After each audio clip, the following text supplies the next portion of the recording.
Okay, let's go. Let's do it. Okay. Simin Chav Membeis Sivav. So Shnayim Sheyoshven ala Shulchan, two people sitting by a table. Now it doesn't mean on the table; it means at the table. I feel even if each one has its own plate, or fruit. Each one has their own chelik. You got to let the meaning. It's understandable if you're sharing a plate, so you pass it along. Savada, the gadol gets it first, right? For sure. But here it's even when everybody has their own individual plate. You wait until the gadol starts eating, right? And if you start, you're sending out your hand when you start eating before the gadol, that means you look like you're a glutton.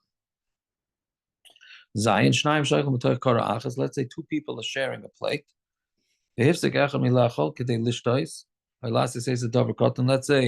the person stops eating, meaning you're sharing a plate of sushi, let's say, and then one stops to answer some texts. So the proper thing to do is stop eating, wait for your plate mate, I guess, to start eating, and then you could start. But if it's three people eating from a plate, and one guy stops eating, they're not mechuyev.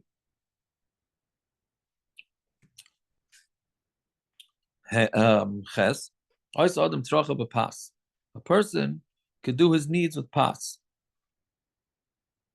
Right? Like what? We'll see. That's only if you're not going to make the bread disgusting. But if it's going to be disgusting, then you can't do it. Hilkoch. Ain't simchen bayas a ka'ara. You mean malaya davar. You should not fill up a plate or a pot, or whatever it is, if it's full. She'im yipal ala pas yimois, that so that if it falls on the bread, it's going to get disgusting. Meaning, if you have a plate and you need to balance it, you don't want it to fall or whatever it is. So don't lean it on bread. If when the whatever's in the plate will spill onto the bread, it'll make it disgusting. But otherwise, if the bread is not going to become dirty, then you could use it. When you're eating, this is a very interesting chumrah, right? When you eat a cooked food with bread, and the bread is instead of a spoon, meaning you're using, let's say, a dip, right? Or herring. So you want to eat a herring with bread. So the bread is acting as your spoon. You have to make sure you eat a little bit of the bread each time. And then what's left with the bread, eat it. Because if you don't, then you just took bread and made it disgusting in order for it to replace a spoon. Right?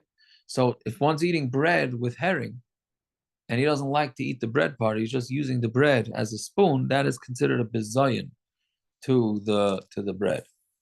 Test. Also, lizard pasta, people in the messes, you're not allowed to throw bread, even if it's disgusting. The throwing is a bizayin. And other types of food in nemasana zrika, also the zarka. If it'll get disgusting by throwing it, then it's also to throw it. Avalim einan nemasin. But if it's not disgusting, like nuts and similar things like that, then it's mutter, right? Meaning, because you can't have bizyanis of eichlin. Meaning, the point is that bread is with machmer, and other foods only if they're going to get disgusting.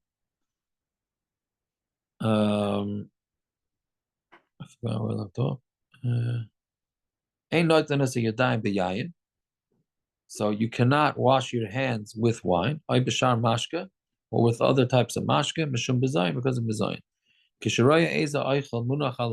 you see food sitting on the ground, you skipped the line, I think. You did? Yeah, lo yeshiv. Oh, yeah, I'm sorry. You're right. You're right. Yeah, thank you. Sorry, it took me a minute to unmute. Lo, I don't know why it takes you so long to unmute. Lo yeshiv al sak. It's one button, no? Lo yeshiv al sak. Right? You can't sit on a sack that has peiros that are disgusting, meaning meaning that a sack of payros and it'll get disgusting if you sit on it, you shouldn't do. Right? Ain't noitlin as you don't wash your hands with wine, or with any liquid because of design. If you see any food that's on the ground, like bia, you need to pick it up. And that's all types of food. Right? Now, do you do this in the street? What do you do in the street? You see some food sitting on the floor. You have to stop and pick it up. So it's unclear why not. So I once saw, I think from Rabbi Yashiv, that if it's in the street, you have no idea what kind of germs are on there. So mamela, you don't have to do it. But at home, you certainly have to do it.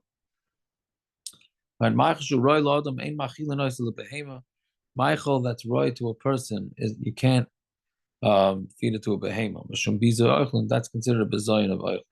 So leftovers and all those type of things you can, even though last night we said if there's a dvar mitzvah, you cannot give it to animals. But regular food you shouldn't give to them. Yud im tzarich lasis ezer refu b'pas or b'shar dvar Michael. If you need to do a refu with bread or any other Michael, afal pisha nimas bekach mutter, even though it's disgusting, it is mutter. Right? Why? Because of for refuah. Now, what about, this is interesting, what about, because this shaila gets asked, these kids make these necklaces, right? Schools make the cereal necklaces and the candy necklaces, right? Is that allowed? So if it's going to make it disgusting, then it's not allowed. But if the kid's taco will end up eating the cereal off the necklace and that type of thing, then it should be allowed. Then it should be fine. Right? Okay, Yudal, Yizar Ma'id bePerur and Shalai Yizrakim. This is a tough halacha. Right? Another one that people are not makbid on. You have to be very careful, even with crumbs of bread. It's true that he doesn't even say bread, it just says crumbs, Shalai Yizrakim. You shouldn't throw them out. The kosher la'aniyus, because it can cause somebody to be poor. You gather them and you put them out to the birds. Okay, so now what about nowadays that we throw out bread? Everybody throws out bread. Do we have the other simmer that said you're not allowed to give it to birds? So that's if it's still in an edible state. But once it's done, then you're allowed to. It's Fakir, he's saying you're allowed to. So what do you do with all the throwing out the bread from the table? So some say you have to wrap it up. Yeah, Spartan won't throw out bread. They'll wrap it like double. And when they throw it out, they wrap it like double, or they feed it to the birds. Yeah, so feeding the birds, yeah, but the throwing it out. I don't understand. People double cover it. I'm not exactly sure where that comes from. What is double covering? Double covering is meant to protect kedusha in a bathroom, like say bring a sefer, right? Or you double cover for kashrus reasons. But here the main point is not to embarrass it, mamish, so you cover it. Okay, so I'm not sure. Fine. So if you break it up into crumbs, you can give it to the birds then? Yeah. Meaning it's technically edible now. Right, but if nobody's going to eat it anymore, it's getting old, that type of thing. It's already not. Once it's done with the humans, so then it's done. Right? Mm-hmm. Okay, Yud Beis Hashoysamayim leyishta b'fnei rabim eliyapeh panav. A person should not drink in public, should turn his face away. Ubashar mashkin and it's arach lafech panav. But by other mashkin, you don't need to turn your face away. But it's only by water. Right? Now, what type of liquid?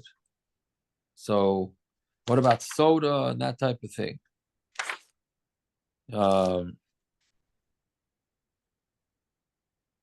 So, it basically, the psak is that if it's meant just for thirst, sort of like we had and we were discussing Sunday morning with the Chamar Medina. So, if it's just meant for thirst, that's considered water. If it's more chashuv, then it's not water, and that's okay. So coffee and those type of things, tea is allowed. Okay, Yud Gimel. Ein mistakim b'fnei ha'oichel v'hashoyse. You're not allowed to stare at somebody who's eating and drinking, and not at his portion either, not to embarrass him. All right. The Aruch Shulchan, he brings it in the bottom. The Aruch Shulchan says that's only by a guest who's eating for free. But if it's in a restaurant or something like that, then and people are paying for their meals, so there's no busha. Fine. You dalit. Right? Any maichel mashka that they bring to a person that has a smell to it, and a person desires that food, so you immediately have to give him a little bit to the one that's there, to the mashamish or whatever it is. You got it. I mean, it's a sakana. It's a damaging to a person who sees food in front of him and he wants it and he can't eat from it. Sounds like from here, like, so you're walking in Manhattan, you smell the food. So what you do? Should you spit? So it sounds like from the lashon of the Kitzur that you have to see the food. Just smelling the food is not enough, but it doesn't seem like people are makbid on that. But it doesn't seem like people are makbid on this at all. I think the Mishnah Brura brings, or Rabbi Halacha brings, that that's the source, that you feed guests. When they come to your house, you offer them food. Sometimes the house smells good, so you're afraid that this is going to be a problem to them. Tezvav, la yitin adam lechol, you are not, this is a very controversial halacha b'zman hazeh. You cannot give somebody to eat unless you know he's going to wash his hands and make brachas. This comes up a lot when you have irreligious people, co-workers. Can you offer them a drink? Can you not offer them a drink? So the Ramah says if you're giving them a Torah tzedakah, then it's allowed. Right? So the Pais can say that Bizman Hazeh, we're makel on this whole thing. Shlomo Zalman Auerbach says that because you're going to cause more animosity if you don't offer them. I'm not sure exactly what changed from the days of the Shulchan Aruch, but it seems like Bizman Hazeh we're more makel. A woman whose husband's not with her, she's not allowed to drink wine. And if she's not at home, even her husband's with her, she's not allowed to drink.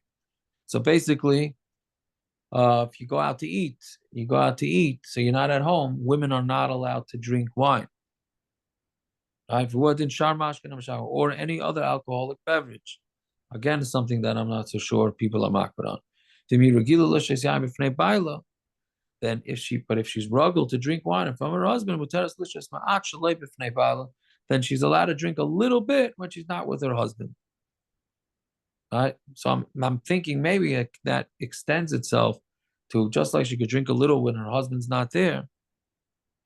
So then maybe when her husband's there and it's in somebody else's house, she could also drink a little bit. Certainly not a lot. Okay, Yud Zayin. Also, a guest cannot go give some of the food he's been served to the kids of the balabayas. Right? Meaning they serve the guest, and then the kid comes over to the guest and says, hey, can you share some with me? You're not allowed to do that. Why? Maybe the balabayas has no more food. And he's embarrassed that he's not going to have enough. So he gave it to the guest first. But if there's lots of food on the table, which is what we have nowadays usually, then it's mutter because there's no busha.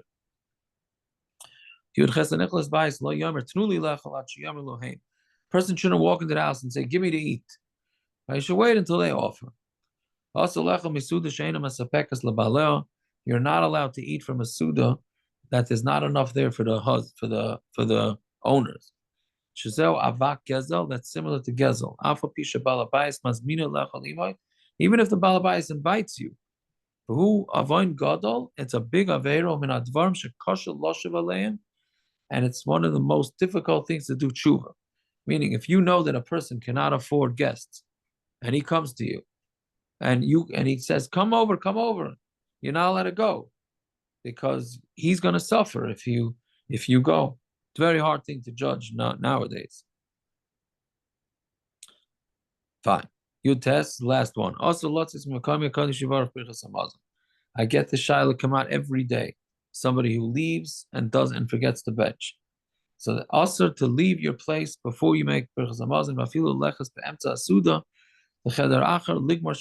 even to leave in the middle of your meal to a different room, or you're going to come back here, you should be careful. Don't do it. But if you did, whether you finished your meal where you are, whether you're going to come back, you don't have to make hamaitzi. Why? Meaning this is your classic shinui makom, right? When you wash with bread, there's no din of shinui makom. You don't have to make a new bracha. Why? The kibbutz shekava sudas alapas. Since you're eating your meal on bread, even though you change places, that's considered one big suda because bread is a staple and it's the main part of meals. And memela, when you wash on it, until you bench, it's considered like you're extending your meal. But if you're going to move places, then you should at least try and eat a kazayas of pas wherever you're saying Birchas Hamazon, or at the minimum eat some bread. But by other things, it's not like this, and we'll see about this. We'll see about this later on. So but for a dvar mitzvah, you are allowed to. So let's say you eat at home, and then you want to go to a sheva brachas or by chassidim, they want to go finish the meal by the Rebbe's tish. So that the place can say it's okay, but you should make sure to have a little bit of challah there, and preferably a kazayas. Okay. Everybody should have a fine night. Yeah, was there the same it's not- halacha, isn't it, by pregnant women and Yom Kippur where they smell the food, you have to smell it first or something, you give it to them? Yes, if they get a bulmus, anybody gets a bulmus, right? So then you give them to taste. But pregnant women were afraid of al sakana, right? Well, isn't that the same thing we said here? They smell the food?